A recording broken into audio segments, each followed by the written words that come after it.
Morning dear students, मैं Jitendra sir आपको इस वीडियो में ट्रांसपोज ऑफ मैट्रिक्स के बारे में बताने जा रहा हूँ और इससे रिलेटेड क्वेश्चंस को बता रहा है। तो देखिए, ट्रांसपोज ऑफ मैट्रिक्स होता क्या है। ट्रांसपोज ऑफ मैट्रिक्स ये होता क्या है। हम मान लेते हैं कि let capital A be a matrix, then the matrix obtained by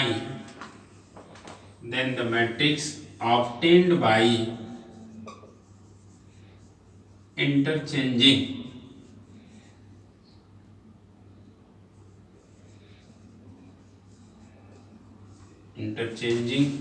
the row and columns of A is called transpose of a matrix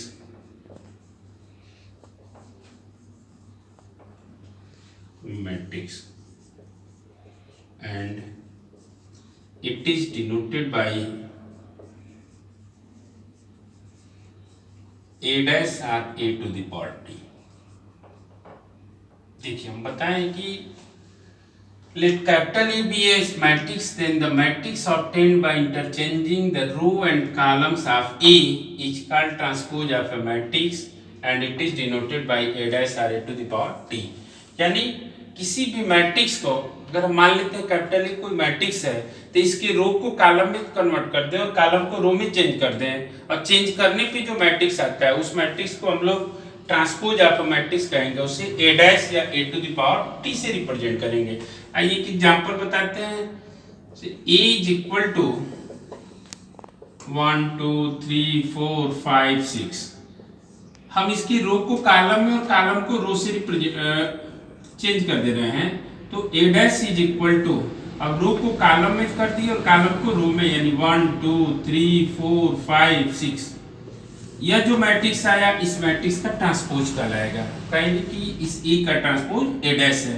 एक और एग्जांपल बताते हैं। जैसे ए इज इक्वल टू 1 2 3 4 5 6 7 8 9। यहाँ भी जैसे ही हम ट्रांसपोज करेंगे, ए डैश करें या उसी को ए टू द पावर टी भी कहेंगे, तो रो को कॉलम में कर देंगे और कॉलम को रो में चेंज कर देंगे। देखिए, फर्स्ट रो को फर्स्ट कॉलम में, सेकंड रो को सेकंड कॉलम में, 4 5 6, थर्ड रो को थर्ड कॉलम में, 7 8 और 9। तो इस तरह से हम रो को कॉलम में और कॉलम को रो में इंटरचेंज कर दिए। ये जो मैट्रिक्स आया इस मैट्रिक्स को हम इस मैट्रिक्स का ट्रांसपोज कहेंगे। अब इसकी कुछ प्रॉपर्टी है जो हम आपको लिखते हैं। इस प्रॉपर्टी को प्रॉपर्टी है फर्स्ट, ए डैश का dash is equal to A. यानी किसी मैट्रिक्स का अगर ट्रांसपोज करें और फिर उसका भी ट्रांसपोज कर दें तो जो मैट्रिक्स आएगा वो उसी मैट्रिक्स के बराबर आ जाएगा। 2 नंबर है k इंटू ए का डैश, k इंटू ए का dash is equal to k dash into A dash. यानी किसी मैट्रिक्स में स्केलर से मल्टीप्लाई करके तब उसका ट्रांसपोज करें या ट्रांसपोज करके तब उस स्केलर से मल्टीप्लाई करें, तो ये दोनों ही आपस में बराबर होगा। 3rd नंबर प्रॉपर्टी है कि दो मैट्रिक्स को ऐड करें और तब उसका ट्रांसपोज करें या अलग अलग ट्रांसपोज करके ऐड करें, दोनों ही सेम होगा। अब थर्ड जो है a इंटू बी होल का डैश, यानी ट्रांसपोज, दो मैट्रिक्स का मल्टीप्लाई करके ट्रांसपोज करें या अलग अलग ट्रांसपोज करके और दूसरे को फिर पहले को बाद में मल्टीप्लाई करें, तो दोनों ही की वैल्यू सेम होगी। आइए एग्जांपल से बारी बारी से हम बताते हैं आपको। फर्स्ट के लिए एग्जांपल बताते हैं। मान लेते हैं let capital E is equal to 1 2 3 4। इसका ट्रांसपोज कर देते हैं ए डैश, तो रो को कॉलम में और कॉलम को रो में इंटरचेंज कर दिए 3 4। फिर अब इसका भी ट्रांसपोज कर देते हैं। जितनी बार ट्रांसपोज करेंगे उतनी बार रो कॉलम में चेंज हो जाएगा और कॉलम रो में चेंज होगा। तो चेंज करते हैं, फिर रो को कॉलम में और कॉलम को रो में, यानी 1 3 2 4।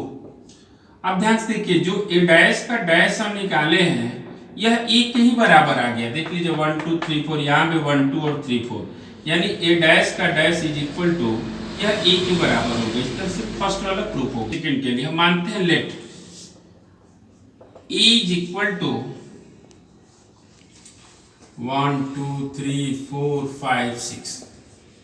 इसका एक बार किसी कांस्टेंट से सपोज दैट 2 से हम मल्टीप्लाई कर देते हैं 2a, तो 2 से सब में करेंगे यानी 2 1 जा 2 2 2 जा 4 2 3 जा 6 2 4 जा 8 2 5 जा 10 2 6 जा 12।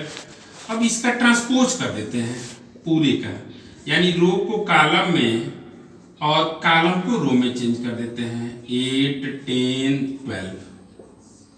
अब ये तो हम लोग निकाल लिए हैं। अब इस मैट्रिक्स का एक बार ट्रांसपोज कर देते हैं, ए जो हम माने ए डैश निकाल लेते हैं, तो रो कॉलम में चेंज हो गया और कॉलम रो में चेंज हो गया 1 2 3 4 5 6। अब 2 के इंटू ए डैश लिखे हैं कि जब पे हम 2 माने हैं तो इसमें 2 से मल्टीप्लाई कर दें 2 इंटू ए डैश, तो यह हो जाएगा 2 2 4 जा 8, उसके बाद 2 2 जा 4 2 5 जा 10 2 3 जा 6 2 6 जा 12। हम देख रहे हैं यहाँ से कि 2 इंटू ए होल का डैश 2 8 4 10 6 12, यहाँ 2 और तब ए का डैश निकाले हैं तो 2 8 4 10 6 12, यानी जो इसका वैल्यू आया है वही इसका भी वैल्यू आया है। तो यहाँ से हम कह सकते हैं कि 2 इंटू ए होल का डैश इज इक्वल टू 2 बाहर हो जाएगा ए डैश। इस तरह से सेकेंड नंबर भी प्रूफ हो गया। अब हम आपको थर्ड के बारे में बताते हैं। थर्ड के लिए एक एग्जाम्पल देते हैं। Let capital A is equal to 1 2 3 4 और B is equal to 3 2 5 1। एक बार हम A प्लस B निकाल लेते हैं, दोनों को ऐड कर देते हैं। तो डायरेक्ट हम ऐड करते हैं, आप लोग ऐड करने जान चुके हैं। 1 प्लस 3 4 हो गया, 2 प्लस 2 ये भी 4 हो गया, 3 और 5 8 हो गया, 4 और 1 5 हो गया। अब हम इसका ट्रांसपोज निकाल लेते हैं, ए प्लस बी होल का ट्रांसपोज, यानी रो को कॉलम में और कॉलम को रो में कन्वर्ट कर दिए। इसको हम यहीं पे छोड़ देंगे।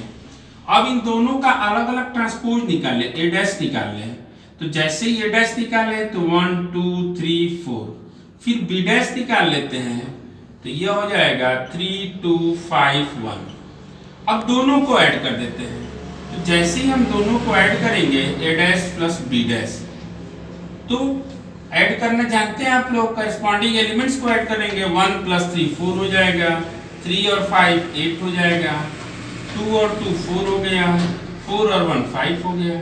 तो आपने यहाँ से देखिए जो ए प्लस बी होल के डैश की वैल्यू है 4 8 4 5 और ए डैश प्लस बी डैश की वही वैल्यू है 4 8 4 और 5।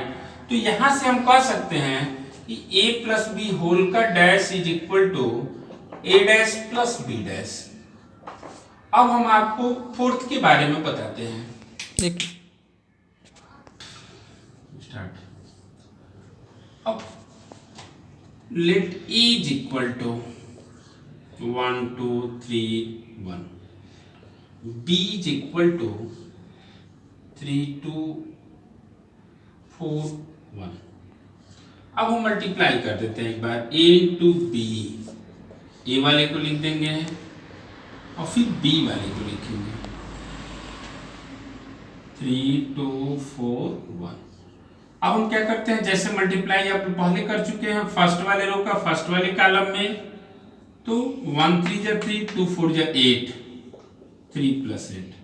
अब फर्स्ट वाले रो का सेकंड वाले कॉलम में 1 इंटू 2 और प्लस 2 इंटू 1 2 हो गया। सेकंड वाले रो का फर्स्ट वाले कॉलम में तो 3 इंटू 3 यानी 3 3 जा 9 प्लस 1 4 जा 4।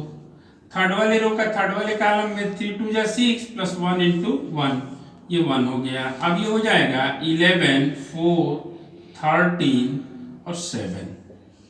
अब ये a इंटू बी हो गया। a इंटू बी होल का डैश निकाल लेते हैं, इसका ट्रांसपोज कर लेते हैं, तो 11 4 13 और 7। अब हम क्या करते हैं कि इसका अलग अलग हम a इंटू बी होल का डैश तो निकाल लिए, अब इसका अलग अलग हम ट्रांसपोज कर लेते हैं, a डैश निकाल लेते हैं। तो रो को कॉलम में और कॉलम को रो में कन्वर्ट कर दिए 1 2 3 1। फिर b डैश निकाल लेते हैं, यहाँ भी रो को कॉलम में और कॉलम को रो में, यानी 3 2 4 1। अब इन दोनों का मल्टीप्लाई कर देते हैं। देखिए 3 2 4 और 1, ए dash B dash into A dash, दूसरे वाले को पहले और पहले वाले को दूसरे नंबर पे। तो 1 3 4 2 1 और इंटू ए डैश वाले को रख देंगे 1 3 2 और 1। अब हम मल्टीप्लाई करते हैं फर्स्ट वाले रो का फर्स्ट वाले कॉलम में। तो 3 1 जा 3 प्लस 4 2 जा 8। अब फर्स्ट ही वाले रो का सेकंड वाले कॉलम में 3 3 जा 9 प्लस 4 1 जा 4। अब सेकंड वाले रो का फर्स्ट वाले कॉलम में 2 1 जा 2 प्लस 1 2 जा 2। सेकंड वाले रो का सेकंड वाले कॉलम में 2 3 जा 6 प्लस 1 1 जा 1 हो गया। अब ये हो जाएगा 8 और 3 11, 9 और 4 13, उसके बाद 2 2 4 6 और 1 7। B dash into A dash is equal to, तो बी डैश अभी हम लोग देखे हैं ए इंटू बी होल का डैश 11 13 4 7 और B dash into A dash भी निकाले हैं। तो यह 11 13 4 और 7 यानी दोनों ही वैल्यू सेम आया है। तो यहां से हम कह सकते हैं कि ए इंटू बी होल का dash is equal to B dash into A dash. अब जो हम ये एग्जांपल दिए हैं आपको इन्हीं चारों पे, डैश का डैश इज इक्वल टू ए, के इंटू ए होल का ट्रांसपोज के इंटू ए डैश, फिर ए प्लस बी होल का डैश बराबर ए डैश प्लस बी डैश, ए इंटू बी होल का डैश बराबर B dash into A dash. जो हम डैश बोल रहे हैं उसको ध्यान रखिएगा, ये ट्रांसपोज है। हम पहले भी बता चुके हैं कि ट्रांसपोज को हम ए डैश या ए टू द पावर टी से रिप्रेजेंट करते हैं। तो इस पे इस एक्सरसाइज के जितना भी क्वेश्चन होगा, जितना हम एग्जांपल बताए हैं, सब कहीं ना कहीं आपको क्वेश्चन मिलेगा प्रूव करने के लिए बुक में एक्सरसाइज में। तो आप लोग इस क्वेश्चन को करेंगे जिस कहते हैं सिमेट्रिक मैट्रिक्स के बारे में। सिमेट्रिक मैट्रिक्स, देखिए सिमेट्रिक मैट्रिक्स होता क्या है, a square matrix, A square matrix capital A is said to be symmetric, said to be symmetric if A dash is equal to A।